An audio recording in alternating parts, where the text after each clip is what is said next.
waxay ku bilaabataa dhammaan sideed ku taajiri kartaa linkigan ku dhufo iyo balan been ah oo lagu leeyahay dhaqso ayaad lacag samaynaysaa balse meesha sir ayaa ku jirta oo lacagtaada ayaa loo dan leeyahay si loo suurtageliyo midaas waxaa la xadayaa attentionkaaga si loo xadana waxaa lagu leeyahay aamin waxaa lagu sheegayaa waxyaabo dhegtaada u fiican si lagu soo jeediyo erayada sida ma jiraan qof garab isiiyay nolosha meel adag ayaan ka soo bilaabay qof ijeclaa ma jirin waxaan ahaa faqiir aan waxba haysan balse maanta noloshayda feeri waxaan ku socdaa baabuur qiimihiisu yahay $500,000 diyaarad qaas ah ayaan u qaataa markaan meel u socdo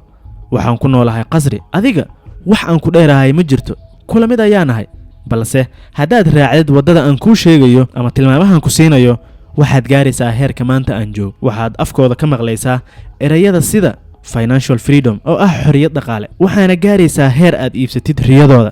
yacni waxaan ka wadaa koorsooyinkooda waxaa lagu sheegayaa noloshaada inay isku bedeli doonto 90 maalmood balse xaqiiqdu waxay tahay waxaasoo dhan inay yihiin scam ama khiyaano muuqaalkana waxaan iskula eegaynaa sida ay ku sameeyaan malaayiin dollar dadka caanka ah ee baraha bulshada isticmaala ayagoo iibinaya been iyo khiyaano ama kuwa loo yaqaano online guruska inta aan u galin sida ay lacagta ku sameeyaan bal aan fiirino siday u xayeysiiyaan barnaamijkooda tani waxay ku xiran tahay sida qofka wax raba inuu iibiyo uu iskaga gado daawadayaasha baraha bulshada uga xiran ama waxa la yiraahdo personal branding waa inuu asaga is iibiyaa oo noloshiisa uu ka gadaa dadka marka hore si uu magac iyo sumcad u helo waxay muuqaalo iyo sawirro ku soo gudbinayaan baraha bulshada oo idil nooc walba haday noqon lahayd video podcast TikTok YouTube Facebook meel walba muuqaaladaas ayaa lagu soo gudbinaya ayagoo noloshooda tusinaya dadka inay tahay nolol heer sare ah waxa loo dan leeyahayna waa adiga inaad dareentid inay ka sareeyaan si aad u hiigsato meesha ay joogaan mid kamid ah ragga qabiirka ku ah personal brandingka waxa la yiraahdaa Iman Gadzi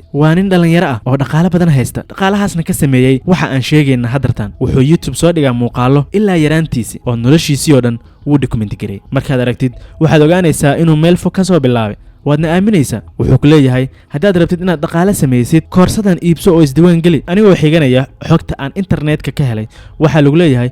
waxa uu sameynayo ee muuqaalada iyo xayeysiinta iyo nolosha qaaliga ah ee lagu jiro waaba business modelka uu isticmaalayo si uu adiga lacag kaaga qaado oo koorsooyin aad u iibsatid koorsada laga iibinayo markii la fiiriyay kuma jiraan wax la taaban karo oo adiga lacag ku sameyn kara sidaasi ayaana ku gaadan tahayba kaligaana ma ahan ee kumanaan dhalinyaro ah ayaa dabinkaas ku dhaco oo lacag looga cuna maadaama qofkii uu yahay qof caana baraha bulshada aad uga jeedid nolosha uu ku jiro dhalinyaro ah waxa haminaysa dabcan nolosha uu rabo inaad gaartid talo walba ku siiyana waad qaadanaysaa halkan ku dhufado ku dhahana waad ku dhufanaysaa lacagtaas bixi haduu ku dhahana waad bixinaysaa farsamada kale ay isticmaalaan waxa la yiraahdaa suuqgeynta ama marketing farsamadan dhamaantood aad ay ugu xeel dheer yihiin sababtoo ah focuskooda ama diiradooda waxay tahay inay suuqgeyn wanaagsan sameeyaan si wax looga gato ma ahan adiga inay wax ku faa'iideynayaan saas ogeed waxa baraha bulshada lagu soo fasaxayaa muuqaalo ayagoo diyaarado private jet saaran baabuur qaali ah wato guryo qasri ah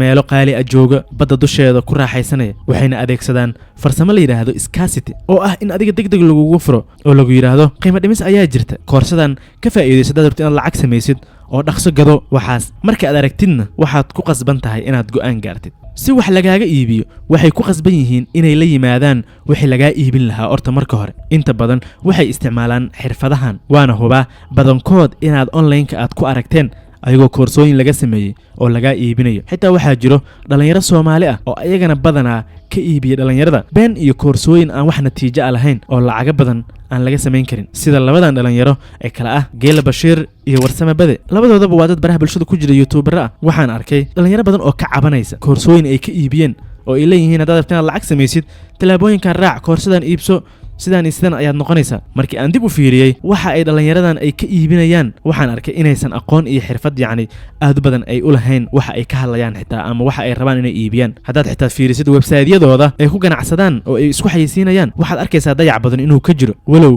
ay sheegtaan in ay leeyihiin ajensiyo sameeya website-yada oo ganacsiyada website iyo xayeysiimo u sameeya waxa soo xasuustay mahmahdii ahayd kabatole kabihiis ayaa la fiiriyaa haddii adiga aad rabtid inaad qof website u samaysid adiga kaagi ma dayactirtid oo makaagi qurxisid kaagi ayaa basic ah oo wax badan aysan ku dhex jirin oo yacni soo jiidan karo qofkii yaqaana website iyo qabka u shaqeeyo haddaad ka mid tahay dhalinyarada ay beenta u sheegeen nugula wadaag fikirka haddii ay run tahay iyo hadday been tahayba balse qalad yaan la ii fahmin waxaa jira dhalinyaro badan hadday noqon lahaayeen Soomaali iyo kuwa international ahba oo talooyin fiican siiya dhalinyarada oo ku saabsan sida lacag ay ku sameyn lahaayeen balse ma ahan wax u qalma in laga bixiyo dhowr kun oo dollar sida ay kuwa internationalka ay sameeyaan isla macluumaadkaas uu ku siinayo ee lacagtu kaaga qaadayo waxa ku helaysaa free internetka eedna ka helaysaa xirfadda ugu badan ee iibiyaan badankooda waa xirfadan la yiraahdo social media marketing agency waxaa la sameynayaa social media marketing agency ama agency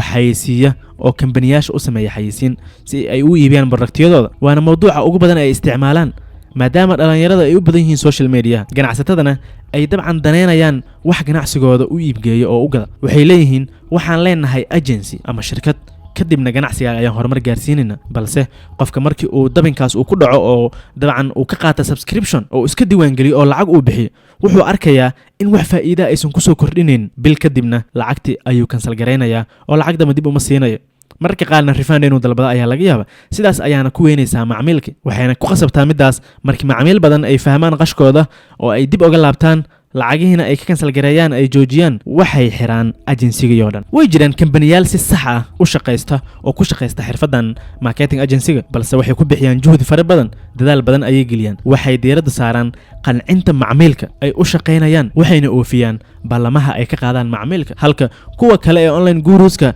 ballamo been ah oo aad u badan ay ka qaadaan dadka wax ka suurtagalana aysan jirin aan u imaano su-aasha isweydiinta mudan oo ah sidee ku sameeyaan lacag malaayiin dollar ah dhalinyarada internetka beenta uga shaqeysta ama online guruska gaar ahaan kuwa internationalka sababtoo ah waa ayaga kuwa malaayiinka dollar ka sameeya marka hore maadaama ay soo dhiseen waxa la yiraahdo personal brandingkooda ama ay magacii sumcad sameysteen oo dadka ay tuseen sawir qurux badan dhalinyarada masaakiinta ah si indhala-aan ayay u aaminayaan maadaama waxa u muuqda ay yihiin nolol qof walba uu rabo inuu galo qaarkood ayaa laga yaabaa in ay role model u yihiin haddaba farsamada ugu badan ayay ku helaan macaamiil intaas la eg oo aad u badan waa waxa la yiraahdo paid ads inay xayisiin ay lacag ku bixiyaan hadday noqon lahayd TikTok-ga YouTube-ga Facebook-ga taasna waxay ka caawinaysaa in message-kooda uu gaaro dad aad u badan fariintii markay ku soo gaartay aad aragtid sideed ku sameyn kartaa 10,000 oo dollar bishii waxaa laga yaabaa inaad dabinkaas ku dhacdid dabinkii sidaas ayaad ugu dhacaysa oo lacagtaada sidaas ayaad ku weysay qaabkan ayayna u shaqeeyaan marka hore agency ayay sameynayaan kadib service-yada ayay lacag badan ku charge gareynayaan dadka ganacsatada ay rabo in wax xayisiistaan shaqada saxda ah ee la qabanayana waxa qabanaya wiil jooga India oo ay shaqaaleysiinayaan lacag yarna ay siinayaan waxay sameynayaan koorso ayay ka sameynayaan barnaamijkooda ay rabaan inay iibiyaan ayagoo ka dhigaya koorsadan in ay ku bari doonaan habka aad ku sameysan kartid yacni ganacsi online ah ama online-ka aad uga shaqeysan kartid oo aad lacag ku sameyn kartid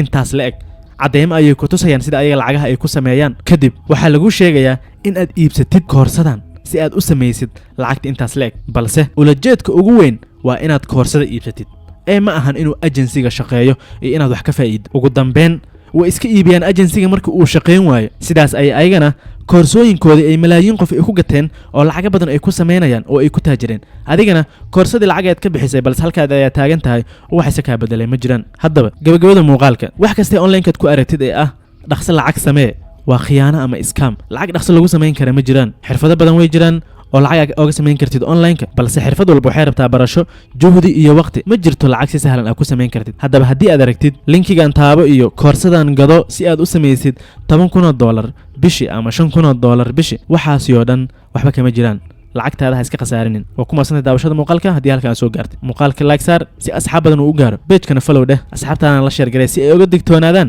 dadka raba in ay lacagahooda dhacaan ama internet guruska beenta ku xamaasho intaan ku kulmayno muuqaalka midka xigan waxaan kaga tegayaa sidaas iyo nabadgelyo